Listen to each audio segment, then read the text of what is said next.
Hey, what's up? This is your girl Diamond, and I am so excited about this episode on my channel. I have been wanting this woman on the show for about 3 years now since I met her. She is brilliant. She is a Black feminist. She is currently, recently graduated doctor. um, and I just wanted to share her brilliance with y'all so y'all can understand why I love her. She is one of the people who their content inspires me. It sharpens me. It just makes me a better woman. It makes me a better activist. It makes me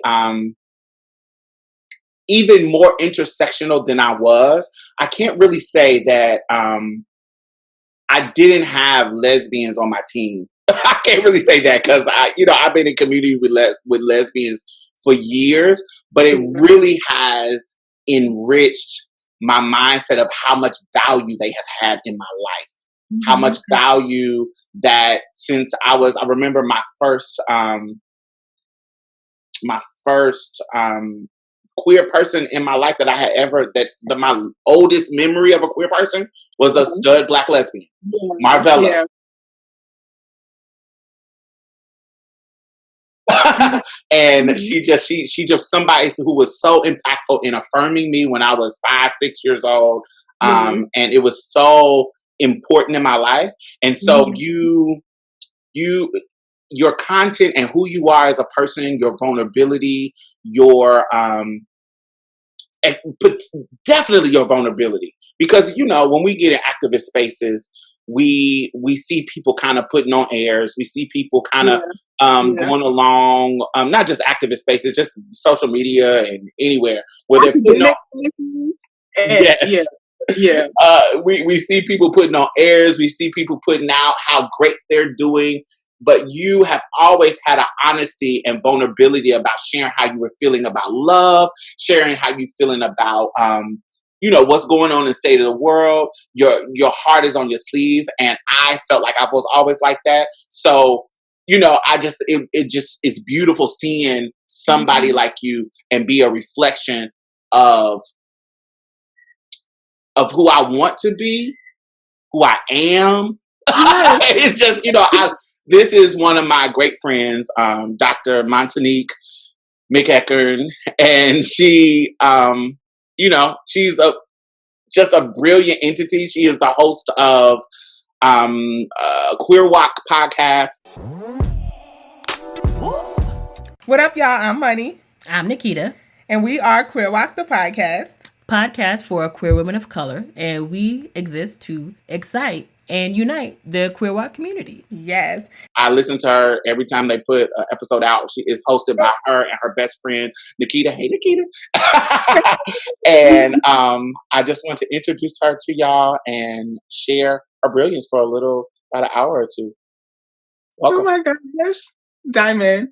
You know how much I love you, and I just want to say this again for the record that as impactful as like this friendship is for you, like it's been like before you even knew me, that this is the impact it has had on me. Like I don't know where I would have been as a little queer without you. I said this earlier, and today is Mother's Day, but like you definitely raised me in a lot of ways when it came to being queer. And I think my moon in Pisces, like you are my Pisces reflection for real. Yeah, and I just like love you so deeply and so much, and like the archive that you have created for like Black trans thought. It I know you won't ever get your flowers for it while you're still like here, but like 50, 60 years from now, like people will really see the true meaning of like what it means for such an expansive platform to exist. And to exist in these times, like unprecedented times, like you just so fucking powerful, and I love you so much, girl. Thank you. I want you to tell me some people that are trans because the context of this conversation, just to give a little context, the reason why I wanted to have her, a Black, lesbian, queer, identified woman, is because a lot of times our narrative and our connection and coalition is erased in our history. It is, it is whitewash, it is ciswash, it is headwash, it is, all these things into erasing our coalition. And one of those moments is the Stonewall moment. Stonewall, what the legend that we hear about, and that we kind of are in this, because there's a trans renaissance happening, and we have been in the shadows for a long time. There's this legend of Marsha P. Johnson and Sylvia Rivera throwing the bottle and really just get it popping at Stonewall, which is absolutely true. But there's another person, Stormy, how do you say her last name? DeLarvery, all that good stuff.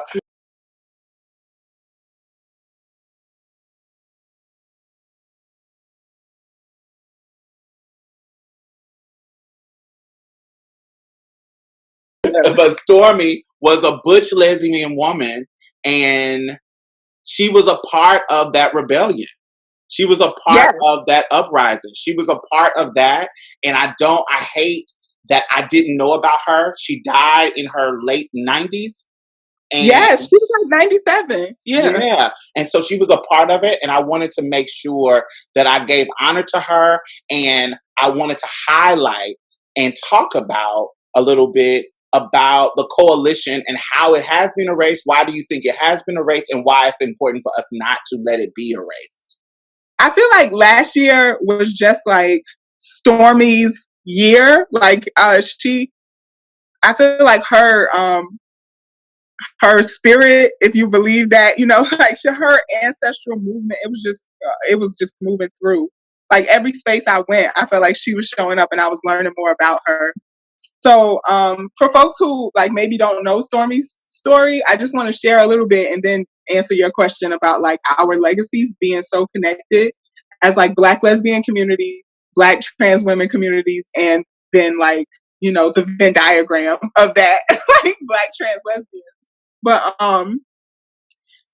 so the story, how I have heard it and read it, is that Stormy was so this is my little ad libs on it. I picture her as like the light skinned fuckboy studs of today. Like she was well known, right? Like everybody knew Stormy. So she was coming through to Stonewall that night.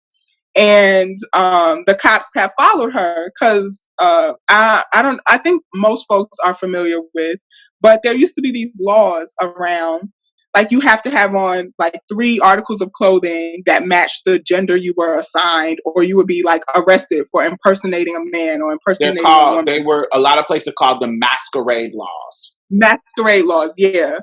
And they would like ruin your life, right? They would like publish your name, where you work, in newspaper, and you're not even convicted of anything, right? They just arrest you, and they would just like publish all of it. And it could be something that they could use to put you in mental asylums as well. Right. Like these kind of arrests and these repetitious arrests, they can put you in mental. Your parents can sign to get you put into a mental institution. Yep. Yeah. And like involuntary holds. Yeah. And I've talked about like the mental health organizations need to be paying reparations to queer folks for everything that they did, but that's another conversation. So like Stormy had been routinely harassed by the police because she was a drag king. She was like masculine presenting most days, and was like butchy. She was a butch, and so or like a dyke, because that's our word, Black word. And so she was going to Stonewall that night, and the police actually followed her to Stonewall, and she had just had it, and so got into like a fight with the police, was defending herself against them harassing her, and one of them like hit her in the head with like a nightstick or a club or something, and so she was like all bloody. They were handcuffing her, and that this is the time, like during all this commotion, that Mama Marsha was showing up, because she was kind of like infamously known to be showing up really late, like right before the let out, because she was gonna come through with a look, and and be cute and just like want to be seen. Yeah, exactly, with the floral headdress or like a gown.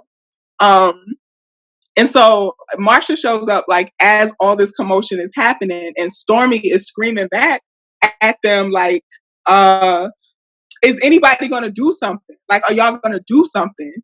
And Marsha was the one who did something, right? Like, depending on who tells the story, she either threw a shot glass, a brick, or something. A bottle. So she threw something. She threw something. Maybe it was a shoe. She took a shoe off. Who knows? She threw a blunt object at the police and kind of like kicked off what we know to be like this like 3-day riot, right? Which was really black and Latinx black and Latinx queer folk resistance to police brutality. That's really what Stonewall was, because they have completely whitewashed it, but them white folks got the fuck up out of there when Stormy was getting beat by them police, right. And it's like we need to recognize that respectability politics was still a part of this. Yeah. They would sneak off with their little fingers, little church fingers. I'm out of here. Y'all gonna get me messed. We just described how there can be consequences to this, and they were like, these unsavorables, these unsavory folks, are not about to get me messed up. Y'all acting like them crazy black folks. We know because we see it now. Right. Yeah, and this is Nikita has taught me so much about like labor history, but this also brings up like it is no accident that Stormy was a dyke, right? Like, because like the dykes, the bull daggers, the studs, those were like the disrespectable lesbians, right? They were not femme, they weren't white, they weren't wealthy, they were working class, poor, a lot of them homeless. And so there's like no accident that Stormy was a dyke, right? And that these are the folks, the black trans women and the black dykes that nobody else in that queer community was showing up for. But in that moment, Marsha saw Stormy as her people, right? And Stormy, I like to believe, because she lived to be really old, and would walk the streets of Harlem and Brooklyn with a shotgun, saying that she was protecting her daughters, right, which were black queer women. And I think they saw each other in that moment. Like, none of these other people have us but us. Right. And so, and Marsha knew the risk too, right? And like, even I think about like Sylvia Rivera climbing in the window of like that New York legislator. Like, they knew the risk and they did it anyway because they saw each other. Right. And like too often, we're the only ones who see each other. And I love that you invited me to this conversation. I love you so much. Because our legacies as like black trans women and black lesbians, still till today, we see how they get like separated.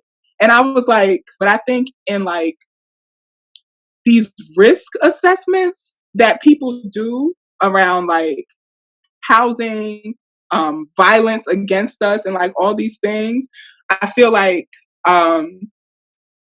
our data or our experiences get like invisibilized or like sensationalized, right? There's no like real accounting for our lives. Like, just like I was talking about with school, like we become demographics and statistics and not lived experiences, right? And so we're the only ones who have seen each other through that. So I think about Stormy on the East Coast.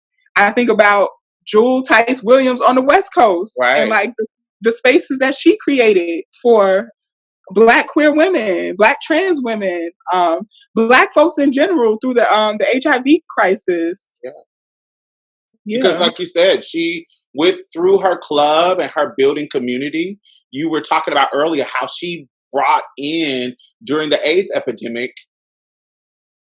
She created, what did you call it? like a triage, like a HIV triage in the backyard of a club. Yeah. For single mothers dealing with HIV, for trans women, for lesbians, for whoever was dealing with the epidemic. She was literally building community and building a place where they can take care of you, where she can take care of them, and community can take care of them. And we see that all the time. I was saying earlier, you know, we know within the black women period, we know the history of how much cis-het black women have sacrificed it in building how this country was built on the backs and through the legs of black women. We know that, but we also know as queer black women, me and you, we also know that they sometimes fall short and throw people away when they don't fit the respectability politics that that is acceptable. So sometimes they throw it away, and it is us who step up. And when you were talking about, Nikita talking about, we also, when you're on the margins, you fall through the cracks. We're the ones in the cracks to hold people up, to get people back in place, to be to be that kind of anchor. And I see that. And recently I went to a panel at University of Houston, and I saw a black trans woman and a black lesbian on the panel, and I had never heard it verbalized, but the black lesbian was like, yo, when I was coming out and my mother kicked me out as a black lesbian, I wasn't welcome in her home. I slept on the floor of this woman right here, this black trans woman, when I was younger. So she's not just a mother for black trans women. She was a mother for me. She was, especially in speaking now on Mother's Day. We are out here mothering people. I hadn't heard it visualized. I hadn't heard it verbalized, but I had visualized it in my younger years. I remember black lesbians coming to my house, because I had an apartment when I was 16, coming to my house to smoke. We all was smoking, coming to my house to relax, to vent. I remember them coming to my house and just going off about their mother, calling them dykes and calling them bulldoggers in a disrespectful way, but venting to me. But they had to go back home to their mama because we was only in our teens. I remember my a girl named Ray who was sleeping on a pallet just like the Butch Queens was sleeping on the pallet of a trans woman's house. So for me, I had seen it visualized. I had seen it actualized that we were in community with black lesbians. I had a best, not, I want to say best friend, but a really, really good friend in high school named Trina, a basketball player, all the classic dyke stuff. Yeah. She was a basketball player, braids to the back, and she was kind of scared to open up and tell me that she was a lesbian because she wasn't really totally comfortable with people knowing, but I was her first person that she came out to. And so she knew she could come to my house and talk about all the dyke stuff she wants. At that time, I wasn't even thinking about the pussy in any kind of way. But she was comfortable to tell me about all her exploits because she didn't have nobody else to tell it. And I would just listen and laugh and just make her feel loved. And she would make me feel loved because I was super isolated. So I know for a fact in my mind and my lived experiences, even though they have not been taken account. They have not been taking the data. I know, based on me living in this country, all the places I live, that we are in community with each other and building with each other. And even though y'all may not see it in the numbers, we know it because we live it. We know it. Yeah, exactly. That story, every time you tell it about that, like that woman giving like credit to like, I slept on this woman's couch when like my mother threw me out. It's like that. I get it, right? Because as black women, I think it's so hard. It's really hard to swallow all the ways in which like the things are stacked against us, right? And so sometimes like cis-het black women, they like try to hold on to that last ounce of anything that might be considered a privileged identity and like throwing away the rest of us, right? It's like, just if I can just have one bit of access in this like goddamn society, like just let me have it. But for those of us who have like experience, like I think that cis privilege gets like real slippery when you're a Black lesbian, you know, and it's like it feels like contextually specific. Then you really get revealed like all the community that you do have, like the folks that have we have nothing to lose but our chains, is what Asada said, right? And it's like that's what gets revealed when you end up slipping through all the cracks. It's like, who's there holding us up? It's us. I said this earlier too when we were talking earlier, but like I see it now, so I know it's the case. And there are still like Black lesbians, Black trans women from that era who tell us it's the case. You know, like Miss Major tells us that was the case. Angela Davis tells us that was the case. Like there was no one there but the Black queer women, you know. And it's like I think about us as the cultural like what was I saying earlier, like the cultural historians, like we keep the record, right? Yeah. Like it's always been us. Shout out to Monica Robbins. We are the griots. Yeah, right. Yeah. And even it's interesting that you bring up Miss Major, because even and we're talking about it in the context of the coalition between Black lesbians and Black trans women, but also what Miss Major taught me in her film, that men of power, even though they were privileged, they knew, the smart ones knew to reach out to us to be able to make movements work. They knew. When we talk about her in Attica prison, when Black, his name was Black something, I can't remember, it's Black something, but he was one of the leaders trying to lead the Attica strike, and he was like, I gotta talk to Miss Majors, I gotta get her to corral her people too, because we gotta all be together. When we talk about Huey P. Newton and the letter he wrote about the LGBT community, saying like, yo, we gotta fix this. Even, you know, there's some problematic shit that he had going on too, but within the Black Panther, but that letter, they knew, hey, we have to work with these people are oppressed. When we talk about Martin Luther King and his coalition with Bayard Rustin and building everything, the structure of the March on Washington and all the organizing that Bayard laid out as the architect. This is something we know existed. We know it's been erased. Yeah. And even like in our current struggles for liberation, we see it. The hardcore activists, always Black queer women, always. From like, I'm thinking about like the SNAP coalition in Atlanta. Like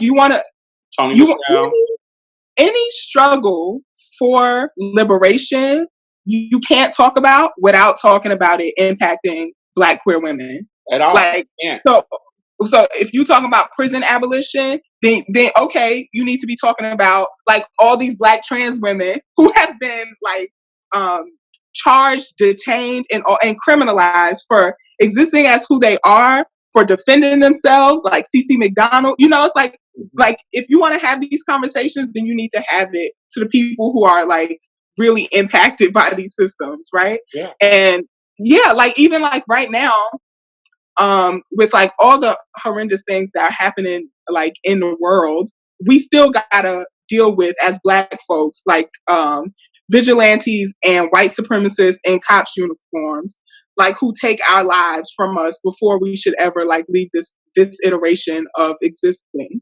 Right. And the people who always organize these movements are Black queer women. Like Black Lives Matter was started by Black queer women. You know, it's like the folks who are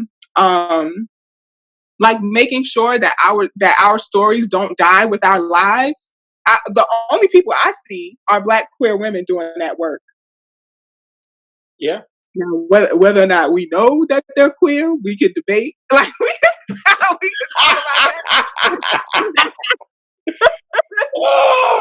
Oh God, yes. That's considered, because what I hope never happens with me, and that I've seen happen a lot with like movements in the past, is that people will want to omit that this Black woman was, I mean, it happens all the time with trans folks, right? Like completely erase that they're trans, and then it's like years later we find out that, oh my God, this was a trans person doing this. Or it happens like currently with like Black lesbians. Like everybody wants to interview like these foremothers of like feminism, but nobody wants to bring up the fact that they dykes. Like everybody in the like they all, I'm like Angela Davis. I'm like, hello. I think we like that's what also looks like freedom to me, is that we don't have to start hiding parts of ourselves or qualifying parts of ourselves, that we get to like be all of who we are simultaneously in our greatness, because that's what makes it. This isn't just an identity we hold, right? It changes the way you see the world, right? Yes. Like it's like a lens you have that other people just don't have. Whether you want to call it like a gaydar, or like being able to like read stuff in a different way, it is a literacy and a lens that other people just don't have, who don't have these identities. And we're born into it. Right. We're born That's our into superpower. it, and it's we've been practicing it. Yep. I've been practicing. I could see how all these isms and all of these structures were affecting me in junior high. So when you're learning about Black feminist theory, if you're a white woman and you're learning about Black feminism, you're just now reading bell hooks in grad school. Baby, I've been doing this, working this out, what she's teaching you. I've been working this out since junior high, since elementary. So we've already built this kind of, not saying that it doesn't have value for you. Go ahead, get some value. But we're so far past you. That's why you need to come to us when you're trying to build coalition, when you're trying to build movement. You got to come to us. That's what you, when you said expertise, that's exactly what I think about. Yeah, like I got 30 years of experience of diversity, equity, and inclusion work. Okay, like yeah. Ain't no diploma give me that. It was my lived experience. Yeah. And in your case, like they will hear, in your case, literally you getting your doctrine was even more sharpening of that of that education, when you really was just trying to learn how to be a family therapist. That's it. Diamond, I say that so much. I'm just out here trying to be a therapist, and I need therapy to process the shit that I've experienced trying to be a therapist. Like what? Are you kidding me? I just want, it's like every step of the way it's been a fight. And I know it's not a fight because the work I'm doing is not needed and necessary. It's like, who else? This is the thing that gets me about this stuff, because you don't want us in your office. You don't want to sit there and process the painful experiences and the joy that we experience as like Black queer women. You don't want to do that work. So why not get the fuck out my way and let me do it? Because you don't want to do it anyway. Like if I'm telling you a joy or a celebration that I have in my life is fascinating to you, if I'm telling you my pain, it's so beyond anything you've experienced that you can't comprehend it. You can't find the humanity within yourself to touch on like why I'm hurting from this. So like, why not let someone who does want to do that, who can do it, who has the capacity, do it? Just like get out of my way. That's all I need to do. And it's like, I need these credentials so that I can sign the paperwork for the next generation of Black queer therapists who are going to do this work. So I want to talk about your experience in school. So tell me about you. You are a doctoral graduate now. Now you a doctor. Tell me about your school experience. Oh gosh, where do I start? Okay, so first I feel like I need to defend myself. I never set out to be in school forever. Okay, that was not the plan. It just worked out that way. But I do remember, like, very early, I always I tell my mom this a lot. Like, she was an activist. Like, I could be nobody else but who I am because of her being my mom. I remember in early in like 5th, 6th grade, like her fighting with my teachers, like, my child is bored. And so like, you need to give her like more things that are going to challenge her. Like, she is reading books that are like not at a fifth grade level. Like we need to like fan this flame basically. And I think it's because my mom always wanted to go to college. You know, she always wanted to be that girl, you know, Hillman grad, you know. And so that wasn't an option for her. And so she always wanted to make sure that it was an option for me. And like, yeah, so just like always really pushed me. I took like all these specialized exams to get into like the really good schools in New York. Cause like it is, so you have to get accepted to high school in New York. I don't know if it's still the same because it's been like 15 years since I've done that. But when I was in middle school, you had to be accepted into high schools. It's not just like you go to your neighborhood high school. And so I took this exam to get accepted into like specialized high schools with, you know, like talented and gifted students and all this. And so she always, always, always pushed me. And so I just looked around me in school and I was like, y'all don't think that I could like know some shit. Like I remember having this like very clear thought in ninth grade of like, y'all don't think that we know things. Like y'all are our teachers, but y'all don't believe that we can learn, right? Like y'all don't believe, y'all just or that we read enough and we could know something that you don't know. Exactly. And so at that moment, I decided that I was going to go to college and I wasn't going to do it in New York because, first of all, I'm a first generation college student. I know nothing about colleges in New York. I knew about colleges that either my family members were like fans of their teams, you know? So Auburn is known for its football program and for its basketball, you know.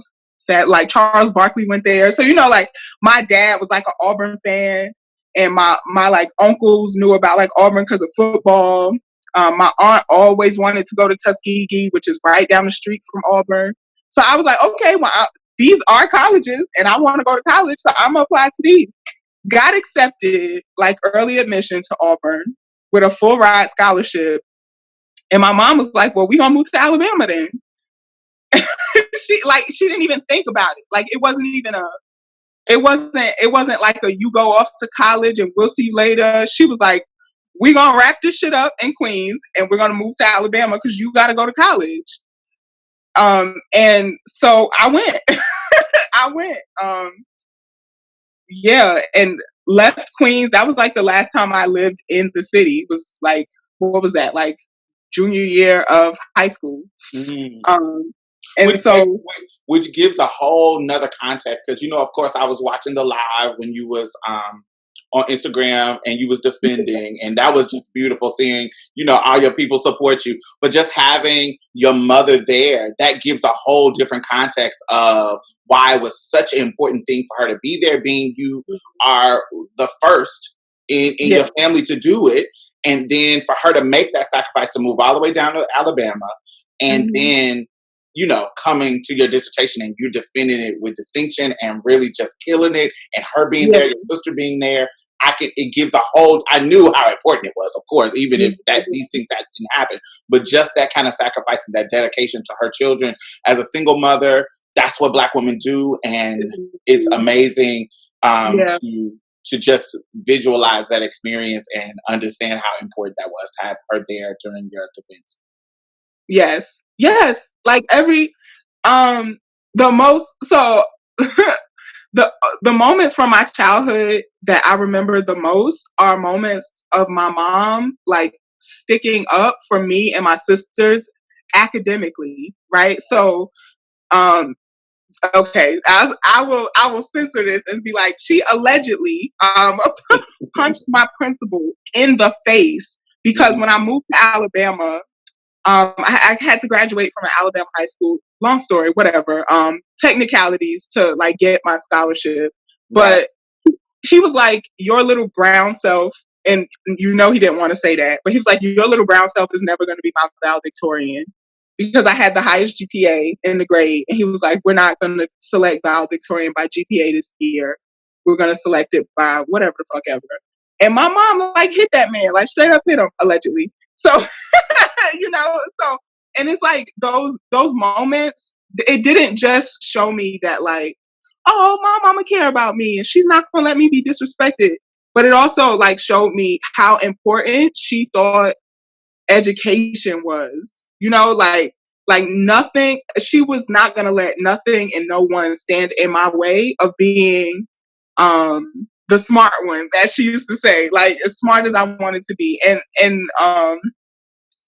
even like the community around that, right? So it's like I just think about, I grew up, you know, on Sufton Boulevard in Queens, and it's like poor, Black, Latinx, you know, like all the things of Queens. And I just remember like people in the neighborhood being like, "Oh, leave her alone. Like she's smart," you know. And so I just felt like I had to do these things because, you know, like Maya Angelou said, like when you walk into a space, you walk in with like all of your ancestors and like all these people. You're never alone. And I felt like I had to do this to show my mom that like all the sacrifices she made were like not in vain. You know, it's like I was listening, I was watching. Like you told me to read something, I read it. You know, like I wrote. You know, she would always like encourage me to keep a diary or a journal, and I'm like, look, mommy, I wrote something that's distinct. So yeah, I So felt like I was doing okay at my defense until she ran up to me and grabbed me, and that's when I just broke. I just cried like yeah. so tell me about coming. Okay, so you came down to Alabama. So tell me about, because you weren't out in high school, were you? No. Girl, so out is complicated, right?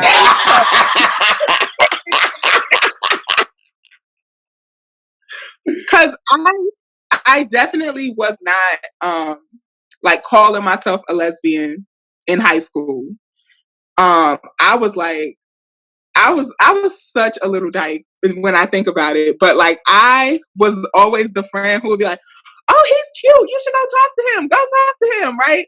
Um, I had like Carmelo Anthony everything. I was like such a Carmelo Anthony stan. I had my little sister had posted this picture of me. But I had like cars on my binder and on my my locker. It was like a Hummer, the Pistons, and Lil Fizz, right? So obviously, like I was so obviously a little dyke, but I definitely didn't have any words for like liking or being attracted to women. I used to say, like, yeah, everybody thinks women are cute, but like you marry a man. You know, like that's what I was saying in high school. Meanwhile, I was like making out with half the girls in my graduating class, right? So Pulling. right. Homecoming queen, all this, you know. But I just yeah, I just didn't name it. It wasn't a thing. It would always be like, oh, you want to practice kissing? So like your boyfriend can be happy or blah, blah, blah, or whatever. So it was very that. And then my first 2 years of undergrad, still not. Like I said to one of my friends, I was like, you know that meme where it's like one of them Thanksgiving clapback memes where it's like, oh, so how is like dating going? Oh, I'm just focusing on my schoolwork. That was me. I was like, I'm just out here trying to do my schoolwork, get this degree. So I didn't talk to anybody in college until like junior year. And I started, like meeting girls. We used to have these things called Tea Tuesdays. It was like all the queers from like all the local schools would come. And Tuesday nights, I think, did I meet my first girlfriend there or at the sorority thing? Either way, yeah. So it was like junior year where I really started being like, okay, I am not straight. So tell me about some of the people that you met while you were in undergrad that were queer women that really built community with you during that time. Hmm. So I didn't have like queer women community. Mm-hmm. Um, like I was saying this before. Like I knew I wasn't the only Black lesbian on my campus because, like, obviously, and there's like a lot of girls who were on my campus who were like dating and just didn't say anything. I don't know. Like I feel like I wasn't the only Black lesbian, but I was the only one who like saw the things in the world that had to change in order for like us to have room to exist, right? Right. And so I didn't have a lot of community. The only person that was really my friend after I started to name that I wasn't straight was the only Black trans girl on my campus. And I still to this day, Diamond, I cannot tell you how we met. Like we were not in the same major. We were not even the same year. Uh, so in college, it was like cliques. So it was like the New York clique, Yeah. the Alabama clique. Like the DC clique. I was in the New York clique. She was from Alabama. So like I really truly think it was nothing but like queer ancestors how we crossed paths. But she was like my only friend for like a solid year. Mm. Um, and we would just like randomly bump into each other and end up talking for 3 hours about stuff and about how like everybody's so scared to be out, and just like say it and name it. And everybody want to come to Tea Tuesdays, but don't nobody want to, show up to the Right. meeting. And so, yeah, I mean, me and her are still friends. We still, are in contact, commenting on each other's Instagrams, and she created that space. She created like Tea Tuesdays, and she definitely created language for me that I didn't know. I just didn't know it. I was like young when I left the city, so I was not, I was not the peer girl. I wasn't like going to the clubs because I was like 15. So, so all I knew was like my block. Really, all I knew was like Sufton Boulevard, and when I met her in undergrad, like that was when I started having language for things because she knew, like, Right. and so she was like, "Oh, so you're a femme, like, and you're attracted to studs, or you're a femme and like you dated a like STEM or no label or whatever," and I'm just like, "I what?" Yeah. And I remember her saying to me, like, "I'm just so glad, like I knew you was gay when I first met you, but I'm just so glad that you're a femme because we can like do stuff together, like we could do hair together, we can do all this." I'm like, "Well, I'm awful at makeup, but I got you on the braids, girl." So. It was similar. It was similar to that in the clicky thing in Jackson State. We're that was a little bit early on, so we hadn't had much of the change. It was that y'all may have had, but I went to college and my freshman year was 2000, and so like you said, in the same thing, it was the clique of regional cliques where the New Yorkers or the East Coast folks would be in a clique. Detroit, Chicago, Midwest people would be in a clique. Yep. Texas would be in a clique. New Orleans would be in a clique. Yep. Georgia would be in a clique. So, but because I was queer, because I was trans, I didn't really fit in anybody's clique. There was like maybe one person out of each one of those groups that I could actually like. You get what I'm saying? Like I knew some New Yorkers that I liked. I knew some Georgia people that I liked. So I could maneuver with the right person in any clique that was willing to let me be around it or be in it. But when it comes to queer folks, was the strangest thing that I had ever experienced in my life thus far. Usually in high school, in church, in places, social places, the queer folks, the queer people that I could tell was queer, we immediately would come together. Or the cis women, the butch queens, the lesbians, we would immediately come together back in Indianapolis. But for some reason, when I got to this school, I felt so alone because even those people were isolating me. I had never experienced that. Like all the butch queens that was in college were all like closeted. Yeah. Weirdly closeted because they were flamboyant. Acting. I was like, you are clearly gay. So why, when I come into the cafeteria and sit down, why are you leaving the table with the cishet people? Yeah. And so it was really, really strange. But there were people who I guess I would have been her. I guess that was what it was. I was giving the language. I was like, I've never experienced this. I've never experienced, in my city, there were people who were living full-time, quote unquote, full-time as women. In Jackson is Mississippi. So it's a total different, it was a total difference. So this is how they had to survive. There was a girl literally with implants who would go to work as a boy and wear big shirts and blazers to cover up her breasts and would have a beard and would go home, shave, and be herself after work hours. And she had to do this or she would not work. It was not like other places where they would let them just work. No. It was literally only one girl who was living full-time in Jackson. And she didn't go to school, but that was living in the city. And her name was Keish. And it was only reason why she was able to do it because she was a sex worker and she was and she stunted. Like she wrote good checks, quote unquote bad checks. So she was able to survive off of that. And so she could be full-time. But the rest of the girls were not full-time. It was like two other ones.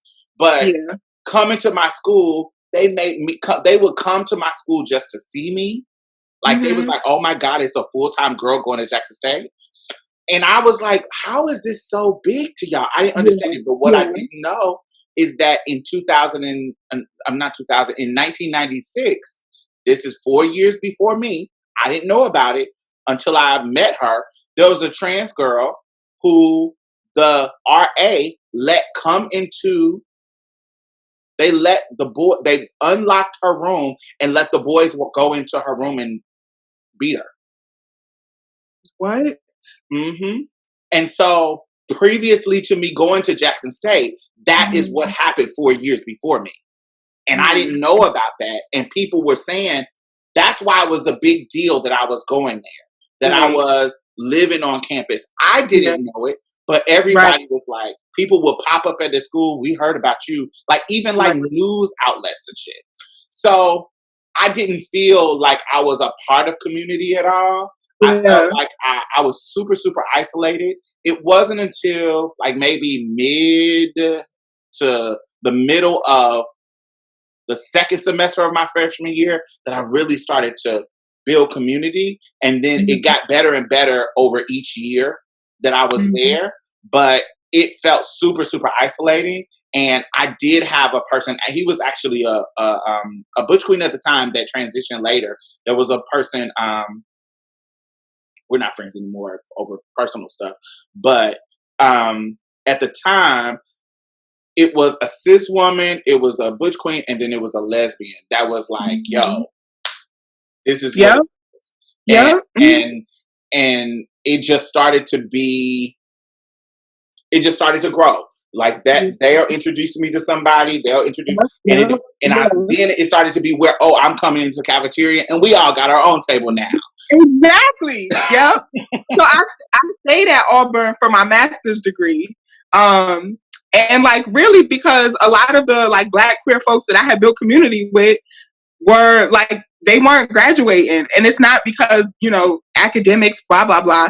It's because of all the things that Black queer folks always face, right? Like money, being supported, housing, like all these things. So yeah, at first it was like me and her, and then my friend Melissa, who's, cishet, like cute little Black girl from Alabama, and and then it was like this guy who like later came out after graduation as gay, and just it was like the four of us, this like, you know, hodgepodge put together group of friends, and it just started to grow, and before you knew it, it's like by the end of my senior year, we had like a table in the student union. Everybody know we sit there, we coming in, you know, and it didn't feel as like scary and silent as when I first got to campus. Cause I mean, I've always been this girl because I love basketball and I love women. So, you know, I was like at the basketball games, I knew that the girls on the team were gay. I knew their girlfriends, but like nobody was saying it, you know? And I didn't know if there was like some kind of rule at Auburn, because Auburn was a hella conservative campus. And I know that like other schools like Baylor or Clemson, they have like rules where their athletes literally can't say that they're gay, right? Right. So I didn't know if that was a thing at Auburn, but I would just see all of and I'm like femme, so I feel like I'm femme-ish. I also feel like I'm very dykey. So like, how could you not tell that I'm gay? You know, I like Nikita is like a femme Oreo. She's like, you know, femme on the inside, stud on the outside. I'm like a stud Oreo. I'm like stud on the inside, femme on the outside. Right. So it's like I didn't know if it was that, like because the masculine presenting girls didn't want to be friends with me because it automatically has to be sexual if somebody presents their gender differently than you. But yeah, it was just us. It was exactly the same. And I started at Auburn in 2007. Yeah. Tell me about once you. I've heard that similar story in undergrad for a lot of queer folks that actually got through it. Tell me, but I know me, I didn't want to go to grad school because I didn't want to deal with. I didn't want to deal with school anymore. I was like, I'm about to, and plus I was going through the issues with getting custody of my brother and, you know, all that kind of stuff. I was dealing with life issues. But tell me about your experience as a Black queer woman, and not necessarily socially, but structurally in the system of going to a PWI, and what some of the obstacles you as a Black queer woman have come up against in getting your higher education. Yeah. So I think in undergrad, I went to a big school. You're kind of just like you're just a number at that point. And so the institutional stuff is your tuition paid? Do you have a place to stay? Basically, that was it, because you could be anybody, student, you know. It was like on a campus that big, it's whatever. Like my history class was like 250 people, you know? So it's like, even your major classes are still big because the campus is just so big. And I think I'm thankful that I went to an undergrad that was that big, because I did get through in a lot of ways. You know, it's like my professors didn't know me well enough to do some fuck shit. You know, it's like in high school or right. Yeah, so it's like I'm gonna just go in, I'm gonna turn this paper in, I'm gonna take this test, and I'm gonna chunk my deuces and get this degree. So like in undergrad, aside from there being like no like cultural centers for Black students, there were no LGBT groups when I was at Auburn. You know, aside from like those kind of structural, it's like a violence by omission, right? Because it's like, where the fuck am I at this campus? Right. Other than that, undergrad was like whatever. But in graduate school, it's different, especially at the PhD level, because somebody on the faculty has to be willing to be your sponsor, basically. They have to be willing to be your research and like academic mentor and advisor in order for you to even be accepted to the program. That's just getting in, right? Like somebody on the faculty has to be like, yes, I fucks with her, I want to work with her. I applied, like, you know, I don't mean to say this in a way, because I know like for some people like academics are like really a struggle, but for me they never have been. It's like I'm good at school. Like it's like the answer is there. Okay, I'm alright. You know, so it's like my grades were always exceptional. And so when I was like coming out of my master's program, I applied to all the top, well, even before then, I applied to PhD programs and master's programs coming out of undergrad because I knew I could do it academically, right? But when it comes to, there's whole departments, all white faculty, all straight faculty, all cis faculty, right? Like nobody never seen an injustice in a whole life, and they looking at you thinking, oh yeah, I can mentor you. Like you can be someone that I can work with on research. It just wasn't happening. I applied to like 12 programs. I heard radio silence from 10 out of the 12 I applied to. And this is me graduating like, all the honors, summa cum, full ride, blah, blah, blah. Name the academic achievement, I had it. So the myth of if you excel and you be great, the doors are going to open. The doors weren't opening. A lie. It was a lie, and the truth was not present. I remember. So I ended up staying at Auburn because somebody did want to mentor me there. One of my psychology professors that I had been working in her research lab, and she knew the kind of work that I wanted to do. Even before I kind of really had words for it, I definitely wasn't using language like queer people of color. I was just like, like people aren't straight and they're black, and it's like this. I want to provide mental health services to like folks like me, basically. And so she saw that, and she like encouraged it. And so I stayed for my master's degree there. But when I was interviewing for PhD programs, Diamond, I went up in this PhD interview with a rainbow shirt on, rainbow button up, like, the kind of like cheesy old people be wearing at Pride. That's what I was wearing to my PhD interviews. I need you to understand. I was wearing it on my sleeve because it was still fresh to me, right? Like it's like I was like, I was scared all these years. I'm not gonna be scared no more. So I just like went up in there with this rainbow button up.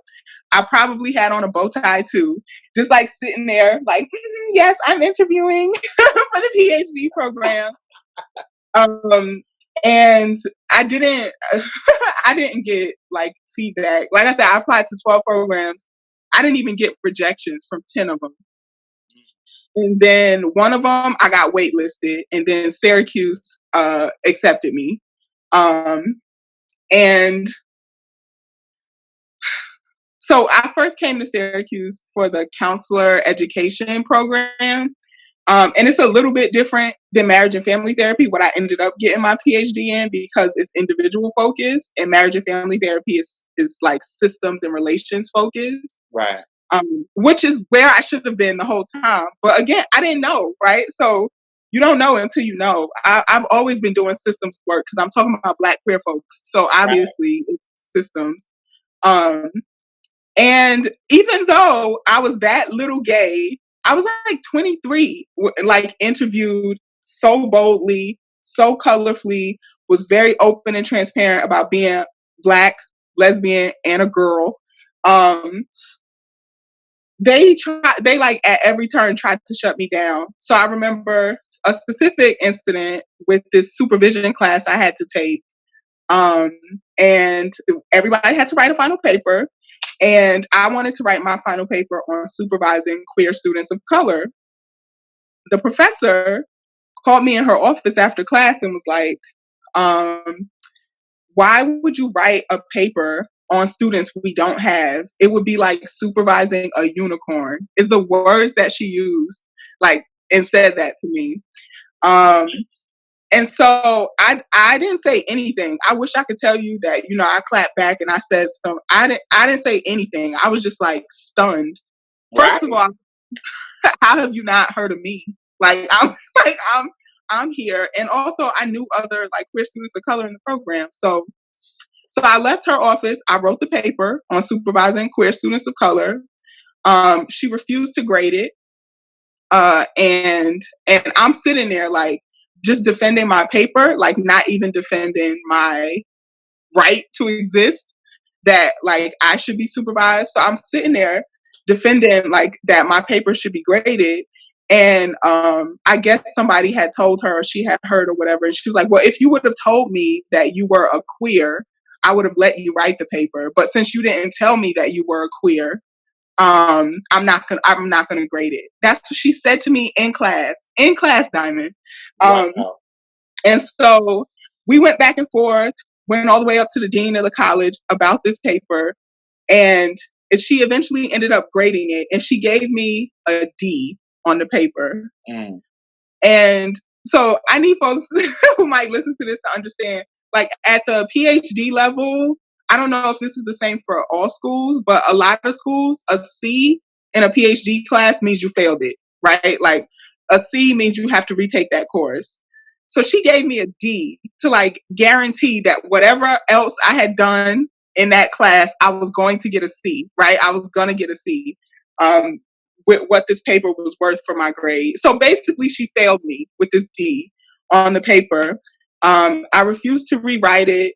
And it just, I feel like that was the moment that just started this domino effect in the counseling program of me just refusing, like just not doing these things.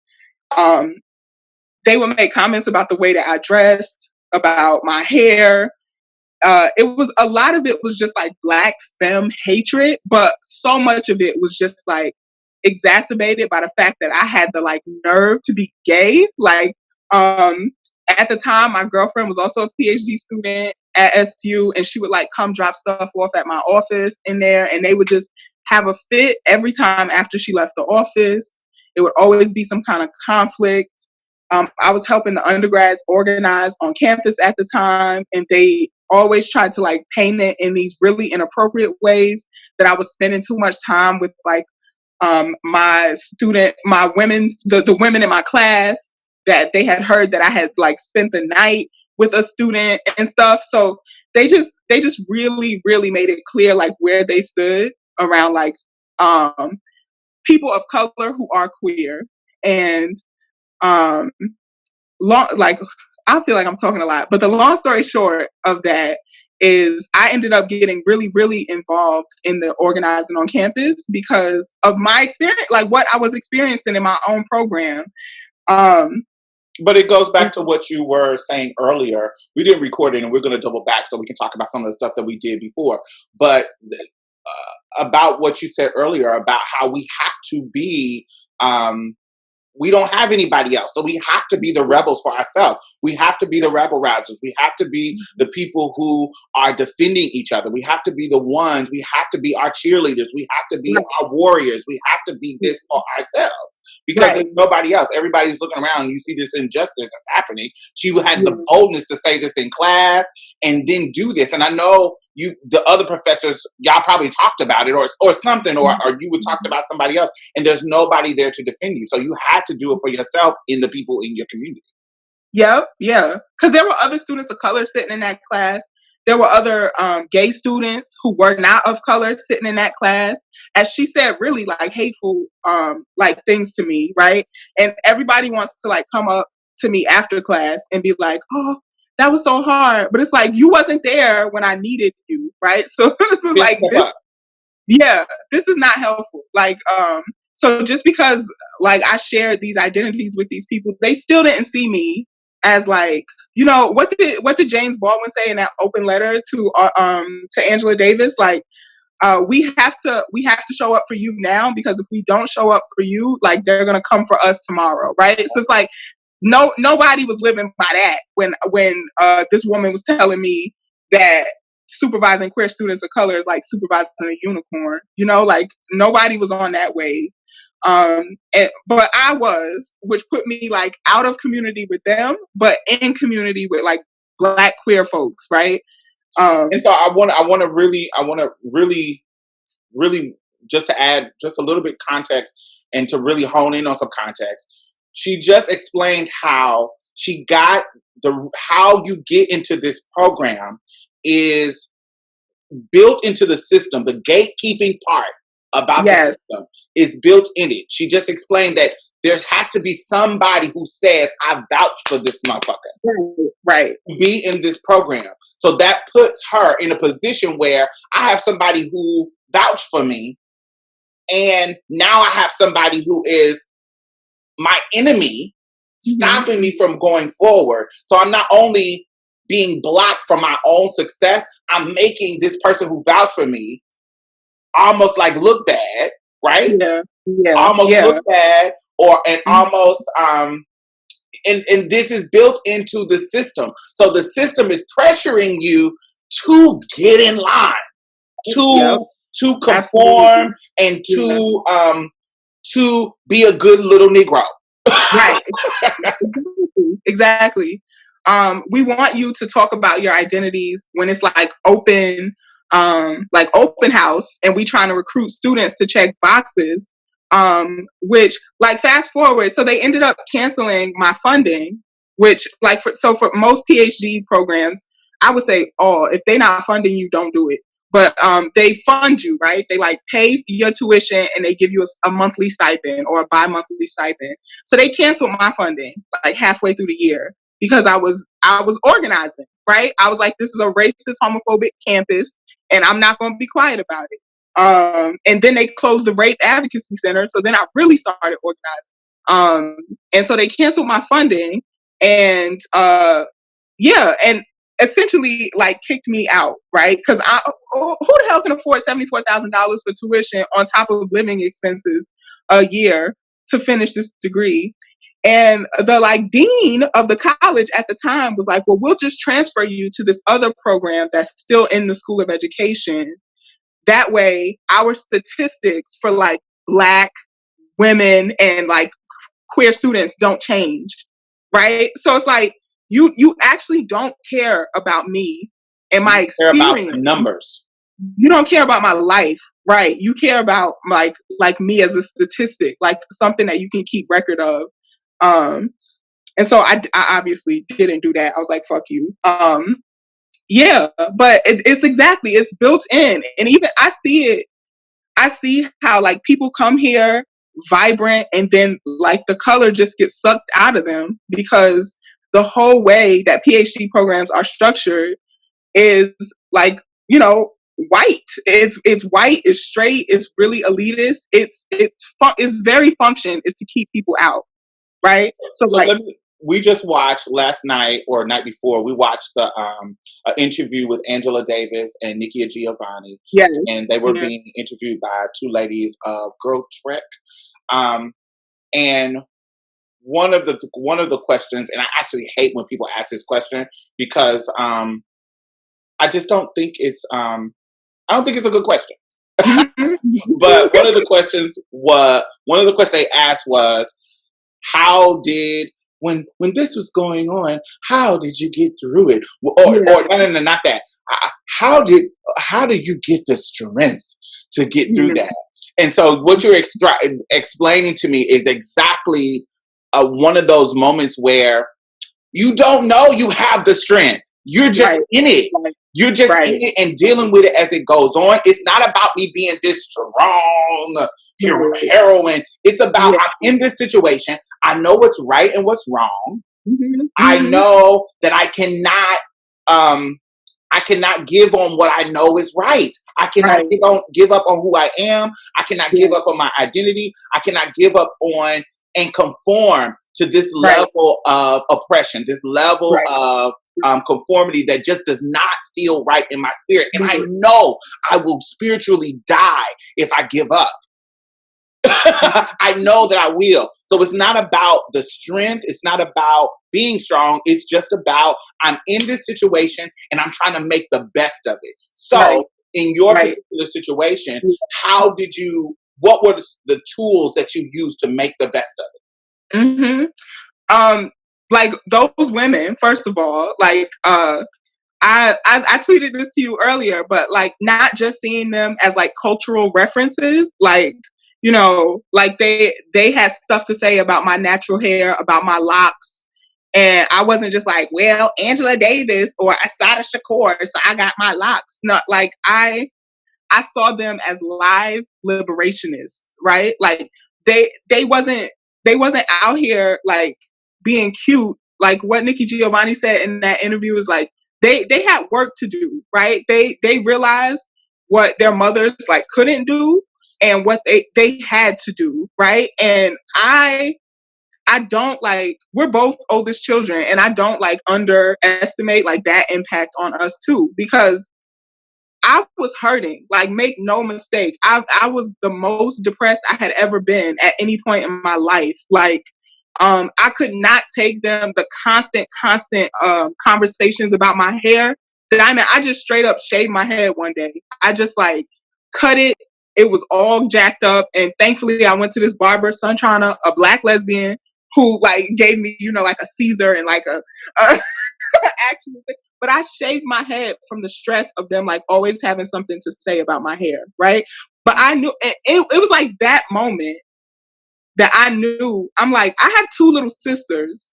If I'm shaving my head because some like panel of white people have something to say about my hair, what are they gonna have to do after me, right? And I was also teaching, so I saw master students who shared identities with me, and some of them who didn't. Some of them were just like clueless white girls who, because of who I am, were realizing things about how patriarchy won't save them either, right? And so like I always had this thought of like, if I bite this, if I eat this, it's gonna hurt me, but like all the other girls behind me, that is also gonna hurt. So I can't.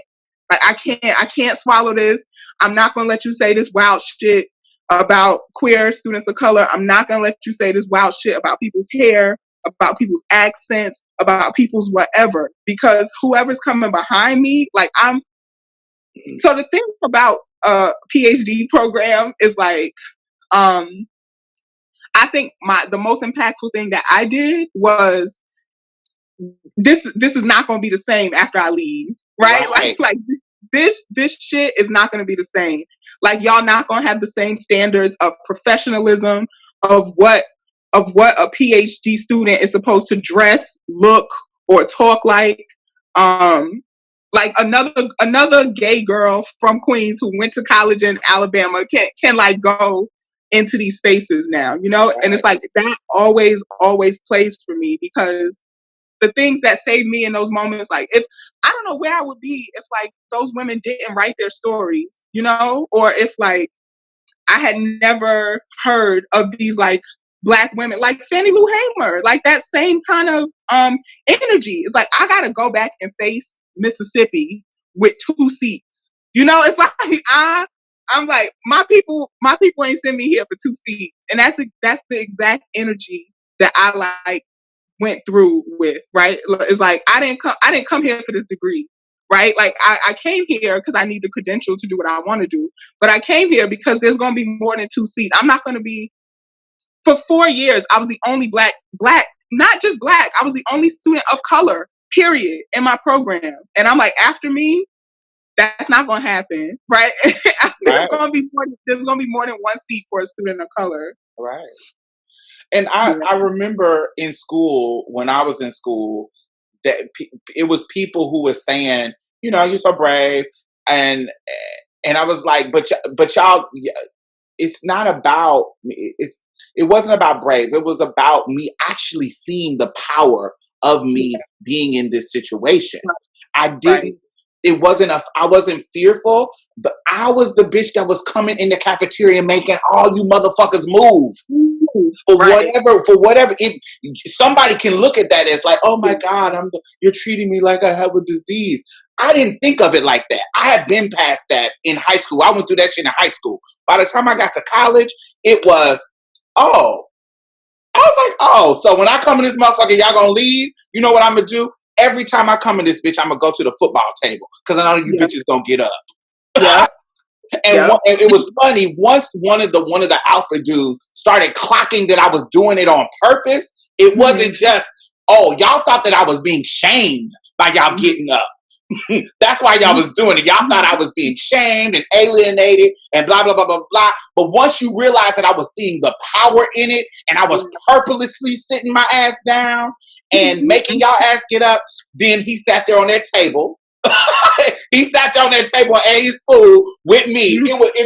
I wish if I ever get a movie about my life, they better put this motherfucker in it. Because you could have cut the air with a knife. Yeah. I'm sitting at one end and he's sitting at the other, refusing to get up.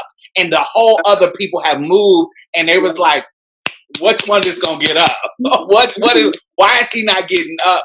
Because he saw the power in me. He saw that I was utilizing my power. I wasn't just some shamed ass trans woman that y'all have thrown, that y'all have tried to scald with water, that y'all have done all these things to stop me. I'm still in this bitch. I get up every motherfucking morning and go to my classes, and I look good doing it, put my makeup on, put my hair on, be fly. Y'all ain't never gonna stop me. And feeling that power, and I can't tell where it come from, but I know, just like you know, my mother was a bitch like that. Right. Your mother going up to that principal and saying, no, this shit is not going to happen. Was a fighter on, it may be some consequence to this, but I'm doing it. You got me fucked up. And my mother was like that, even though she had some issues, but my mother was like that. And I knew my mother taught me, you can have whatever you want. Don't let these motherfuckers tell you that you can't. And I was just dealing with it. It wasn't about, I didn't know I had the strength to deal with it when I was coming in. I didn't know.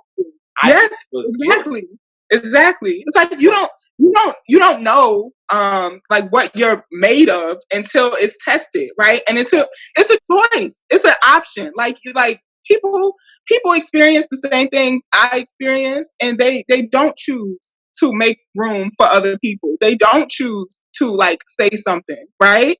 And it's like, when you recognize the power, like like that, just that visual of you sitting at that table and he in that moment, he saw what you already knew, right? Like, I have the power to make you move. And I definitely had moments where I felt that, and it's like, I didn't, in all this time, I had been like second guessing myself. Like, am I supposed to be here? Am I smart enough? All the things that, imposter syndrome is really just like the remnants of like you constantly being presented with your absence, right? Like nobody like you has ever done this before.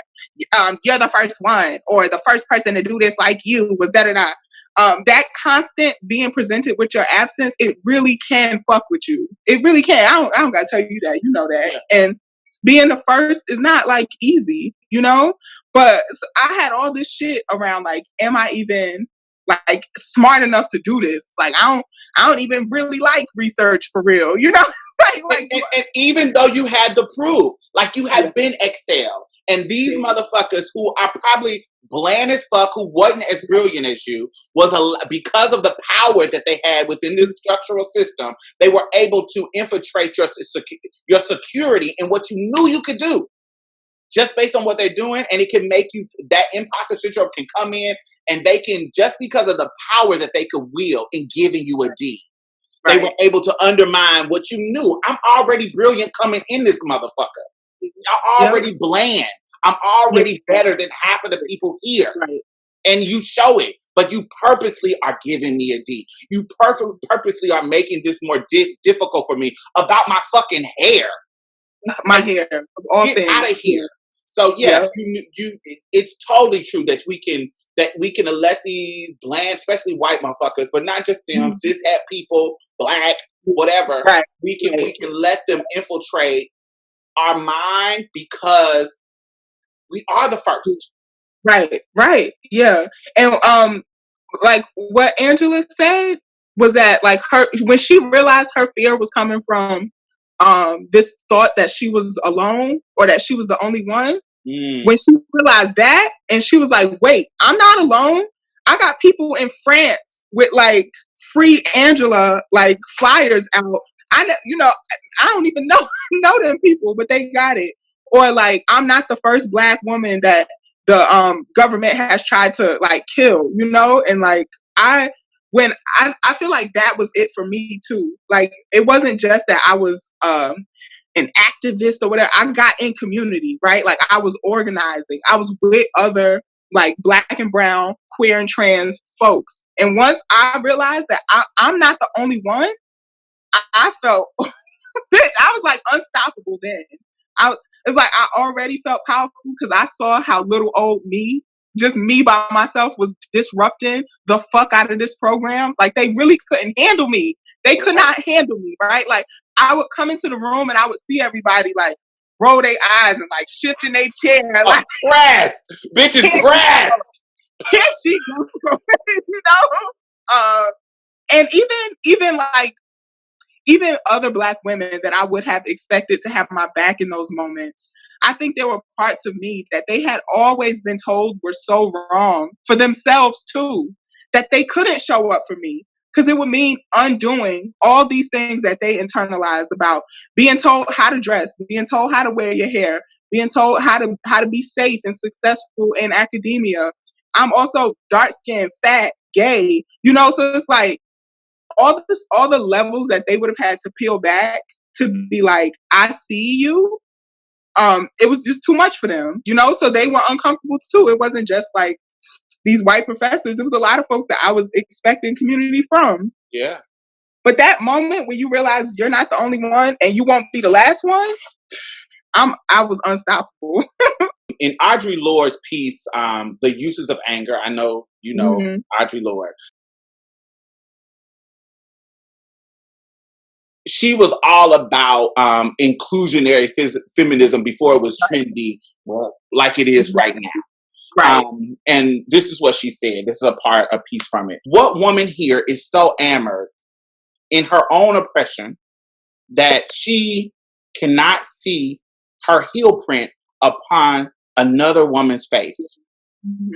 What woman's terms of oppression have become precious and unnecessary to her as a ticket into the fold of righteousness away from the cold winds of self-scrutiny? So for me, this is somebody who's telling you, you have to look at what you're doing to oppress people. You have to look at yourself and see how you are not pulling somebody up. Mm-hmm, mm-hmm, and how that plays out in your own oppression, in your own liberation. What makes that important to your work? Girl, that's everything. So like, we talked about this earlier, but like that's exactly what we were talking about when we were talking about Stormy and Marsha, right? Like when we're in these situations, when we exist in all of these like multiplicative ways that don't give us access at all to patriarchy, like there's some things that you have to like readjust in looking at. I was talking earlier about like Cheryl Clark in the way she talks about like the interconnectedness between Black trans women struggles and Black lesbian struggles and Black trans lesbian struggles, right? It's like when you intimately, not just identity, but like when who you love is divested from like patriarchy, when like a cishet man is not like the center of your like desire, you are choosing to live dangerously, right? And even if it is like a cishet man at the center of your desire, but like that loving in secret thing that we were talking about earlier too, it's like even if that's the case, like you are living dangerously in patriarchy because all these systems seek to see us like nowhere, right? And so then who do you turn to when the buck has to stop somewhere, like Blanca said in Pose, you know, it's like it's only so far that shit can roll down the hill before it stops. And then you look up and you look around and you see who's around you. Like I think that's why our like historic and current and intimate like struggles have always been like so interconnected. And like where they dissent, is that the word? Like where they separate, where they're not the same, it just reveals more of like what we need to fight for to all be free, right? So like that's something that I learned a lot from reading Audre Lorde. Like our differences are sometimes like more advantageous to us in understanding oppression than our similarities, right? Right. Yeah, that I feel like that's all I hope to do is like put in conversation the ways in which like Black queer women have always had to show up for each other, because a lot of times we're the ones who, like, Nikita says this thing to me a lot, like when you are in all the margins, you end up slipping through all the cracks. And that's just it. Like, oh, yes. Yeah, that's what it is. And so on your podcast, you are blessed with the honor to have the elder Barbara Smith. Bitch, when that motherfucking title came up, I was like, yes!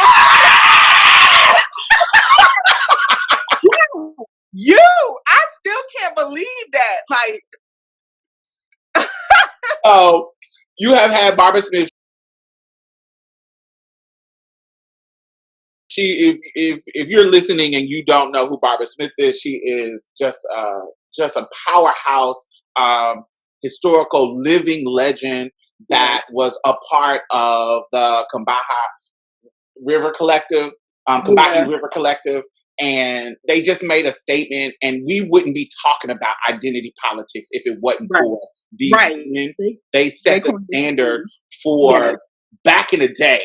Like, it's trendy now when we talk about intersectionality and Kimberly Crenshaw, all the amazing work that she did. It's trendy now, but that statement was made in the 70s, right? In the 70s, yeah.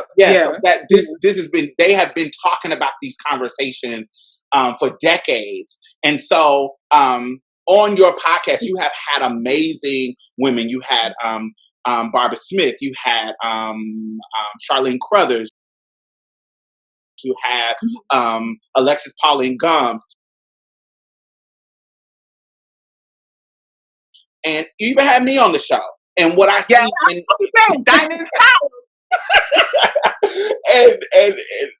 and what I see in all of these women, myself, Charlene, Barbara, just being in not, I'm bowed down to her.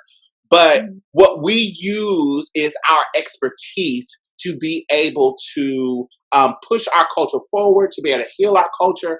And one of the themes that your podcast does, and I hear you say this a lot, not every episode, but you know, that the whole point of you going through the bullshit that you went through in these schools is so that you can take the tools that you learn and bring it back to your community and heal them. And for me, that is what the content that you bring on your show, it really heals me. That's why I have you here. If y'all don't know, we hadn't pressed record in the beginning, so we went through a lot.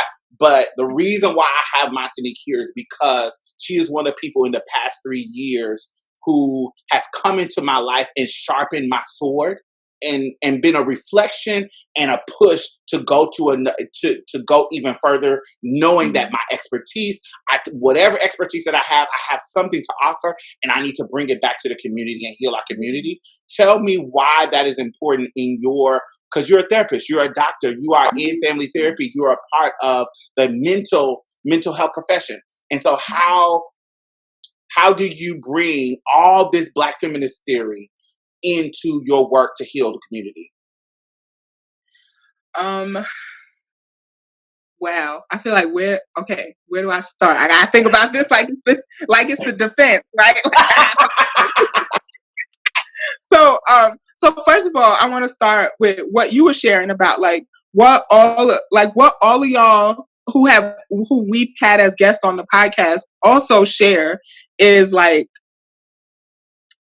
the ways that you see, like, yes, your life stories. I think all of y'all have shared your life stories in ways that resonate with like other folks, but your edges are so stuck to and connected to community, right? Like, I think that's the thing. It's like I am not just screaming on a corner about being a Black lesbian for the sake of like a spotlight on me, but I see the ways that like my Kimberly Crenshaw used the word intersectional for a reason. Like my identities intersect with so many other people. Like your liberation is bound to my liberation, and it would it would take an upending of all these systems of oppression for both of us to be free, right? And I think that's also what everybody that we've had on the podcast like shares. And you know, before there was intersectionality, there was simultaneity, which is the word that the Combahee River Collective used. And you know, exactly what they were saying is like all of our identities we experience at the same time. So if something is happening to me as a Black person, it is happening to me as a woman and as a lesbian as well, right? So it's not like, oh, this happened because I'm gay, and so then like the gay folks got to deal with that. You know, it's like, no, this is happening to all of what I am. And I think that the way Black feminism informs that, oh my gosh, like, I think because I've been the past 2 days, I've just been so in this conversation, but like, and it's so informative, and because Angela Davis is just like a master. I feel like her interviews, Toni Morrison's interviews, it's just like, this is how this is how you take a trash ass question and still infuse it with like the freedom of Black folks, right?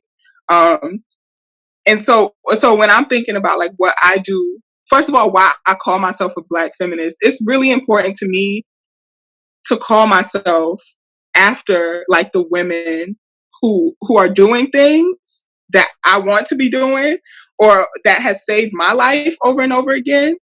What they call themselves, right? So like I use the label lesbian, even though it might not even encompass in full like my life experiences or like a lot of times folks think that lesbian is a really like transphobic label too because of what like fucked up lesbians have done in the past, you know? And so I think intentionally about using the word lesbian because it's the word that Barbara Smith uses to describe herself. And you know, there's no ambiguity in it. I'm showing up intimately, politically, and personally for women. And like when I use women as an inclusive term, you know, femmes included, folks who don't identify as women but fall outside of the comfort of patriarchy. Cheryl Clark, like these were really the first written things that I had representations of like Black queer folks, right? So like on paper, reading it, making making sense of it in my head, these women were calling themselves Black feminists and they were calling themselves lesbians, right? And so I'm like, if I'm gonna live in that legacy and like these are the things that inform me, that's also what I'm gonna call myself, right? And what Angela said was like, I didn't know this was like feminism. You know, I wasn't calling it feminism. I was calling it revolution. I was a revolutionary. But I always knew that a revolution has to have a gender, a class, a race analysis, right? Like it needs to be holistic. And you know that because you live as a Black queer woman, right? It's like, and by you rejecting feminism based on white women co-opting it, right, you're letting them win. Like we have been a part of this. We have been planting the seeds. Yeah, that's what she said. She said feminism is the work that Black women have always done, especially in the United States. Like feminists are Black women, and that we continue to do, right? So any I think about this in the same way I think about popular music. Like if you want to be like about it or consider like with it, you are a feminist, right? Like nobody is checking for anybody who doesn't have any kind of like gender analysis or like gender expansive concepts of the world right now, you know? So it's like and think about the popular girls. Like, so do you know anything about country music? Not really, but okay. So the popular girls in country, even though they were steeped in white supremacy, blah blah blah blah blah, they had some type of feminine. I just learned a song by Loretta Lynn called "The Peel." And it was about her being on the pill. And there was a feminist analysis where she was telling some truth about how she can be locked in a marriage and barefoot and pregnant without, if she didn't have that. So that's a feminist, that's a feminist song. And when we talk about Dolly Parton and her songs, if you look at every genre of music, Dixie Chicks, when we talk about rap, when we talk about Little Kim, when we talk about Roxanne Shante, when we talk about Queen Latifah, they play with ideas, even though they, like Kim was cishet, she was playing with lesbian ideas. She was, so this in every genre you can think of, from pop to now and back then, those are the popular girls. Right. This new remix with Nicki Minaj and Doja Cat, like Nicki got this line in there where she say, "I used to be bi, now I'm hetero." It's like all these ways that like whatever is considered mainstream or popular around gender, Black women created it, right? Like whatever is considered mainstream or popular around like a revolutionary idea, it came from a Black woman first, right? So I think we concede too much when we just completely throw away like feminism as a term, and also like that like white women invented this shit. That's literally a Hotep staple. Yeah, that's like giving them way too much credit. It's like they didn't, because if they did, they would be the ones that we continue to go back to as touchstones for this, right? So it's like, even though history tries to write us out of it, we still like I think their generation was like the revolution generation. Our generation is like the and then I think the hip hop generation was like the culture generation, like solidifying Black culture. And I think our generation is the free generation. Like, what does it truly mean to be Black and free, right? And so that's what I think we're doing. It's like we're living into that, and I'm still like working through. I've been like journaling about this, but what that means is that we've gone back to and took the dust off of the writings, the interviews, the protest signs from our like transcestors and ancestors who've been saying this shit, like who have been saying it, right? And like those are the roots. And I think that's what Black feminism does for me and my work, is there's nothing about diversity, inclusion, equity, social justice, revolution that you're going to say to me that I can't trace back to a Black person saying it first. Yeah. So that's what it does. And it also reminds me that like all of our experiences are happening to all of our identities at the same time. It's like, any issue that I'm dealing with is a lesbian issue because I'm a lesbian. So like, yeah. Right. So that answered the question. It totally answered the question. Tell the people where they can find you. Tell the people, of course, we know you have a podcast. I'm going to have all that linked in the bottom. Yes. Give them your social media. So I am on all the things at Better Than Money, BETTATHAN, Money, MONEY. That's my Instagram, my Twitter. I don't really use Facebook, so not my Tumblr is Queerwalk. So all other things Queerwalk at Queerwalk Pod, POD.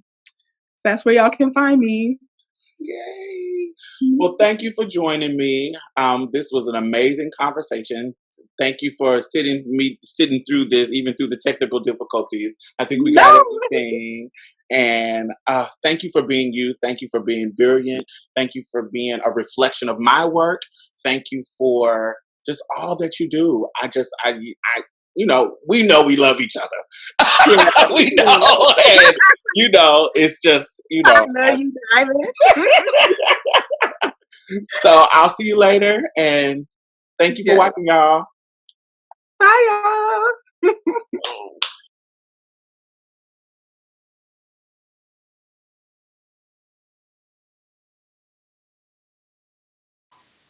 So, since I'm back and I'm trying to do this thing right, if you would like to support out of the kindness of your dear heart, my Patreon link will be in the bottom and my PayPal and anything like that. If you are struggling and you can't donate, girl, I totally understand. I've been there too. You can also donate in a non-monetary way by sharing my videos, by subscribing, by liking and commenting. That all is something that I appreciate.